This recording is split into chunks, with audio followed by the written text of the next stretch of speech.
Bugün size Almanya'nın Kirchhain İnstitutundan bir il növbədə duraraq gətizdirdiyimiz ana arı barəsində danışmaq istəyirəm.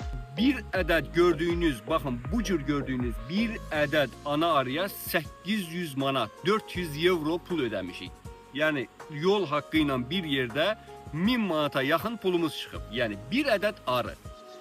Bu arının özellikleri nedir ki bu kadar pul verip bir il növbədə gözləyib biz Almanya'nın Kirchhain İnstitutundan ana arı gətizdirmişik özümüzə. Bakın ana arının sənədləri bunlardır.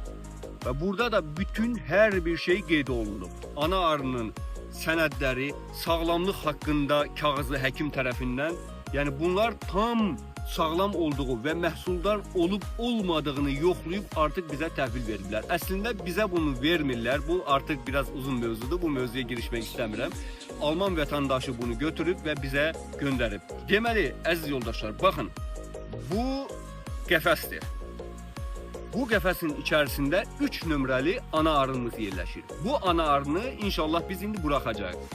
Bu ana arını eğer hansısa bu kadar arıların içerisindeki bir adet arı beğenmese, onu sançsa təsəvvür edin ki bizim 400 euromuz getdi. Əsas məsələdə 400 euro bir yana bir il növbədə gözləməyimiz havayı gedəcək. İnşallah ki Allah'a dua edə biz bu ana arını buraxacağıq. İnşallah bunu qəbul ederler. Arıların hərəkətindən biz hiss edirik ki artık bunu beğeniblər. Çünkü bütün arılar ana arının etrafına yığılıb ve ana arıya demək olar ki sanki itaat etmiş kimi davranırlar. Ona göre biz artık qərar vermişik 3 gün qəfəsdə saxladıktan sonra ana arını buraxaq ki ana arı artık öz nəslini davam elətdirməyə başlasın.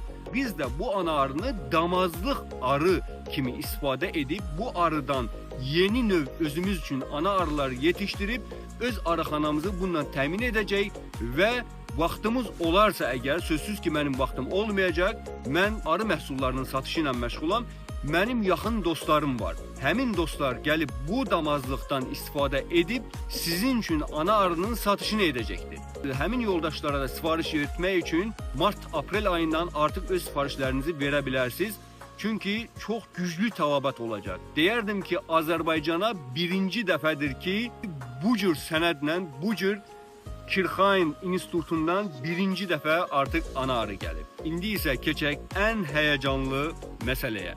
Bu ana arını qəfəsdən buraxmağa. Görək arılar necə bu Alman gözəlini qarşılayacaqlar. Arıların rəftarından belə görürəm ki ana arını çox bəyəniblər. İnşallah ki yanılmaram. Bəzən olur ki arıların rəftarı bizi aldada bilir. Arıları çox da incitmək olmaz. Çünki hər əsəbləşən arı ana arıdan, yəni heyfini çıxarda bilər. Ona görə biraz normal rəftar etməliyik ki ana arını incitməsinlər. Artıq qəfəsi açmaq istəyirəm. Allahın izni ilə bismillah. Arılar imkan versə siz ana arını görə biləcəksiniz. Baxın burada ana arı içərdədir. Ana arının qəfəsindən çıxmaması biraz məni narahat edir. Çünki ana arı dərhal qəfəsindən çıxmalıdır əslində. Ana arını qəbul ediblərsə, belə çıxır ki, ana arının qəfəsindən çıxmaması ana arının narahat olmasına gəlir. Çünki arılar ondan ola bilər ki, normal rəftar etmirlər. Biz biraz da gözləyəcəyik.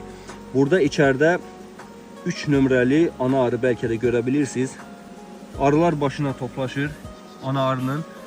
Maksimum ehtiyatlı olmaq lazımdır. Çünki hər an ana arını boğub öldürə bilərlər. Biz buna ciddi nəzarət etməliyik.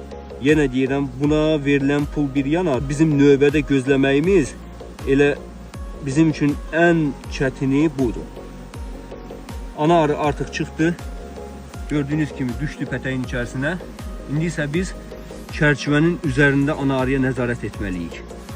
Deməli, baxın, ana arı sərbəst bir şəkildə gəzir və arılar ətrafına yığılıb ana arıya xidmət edirlər.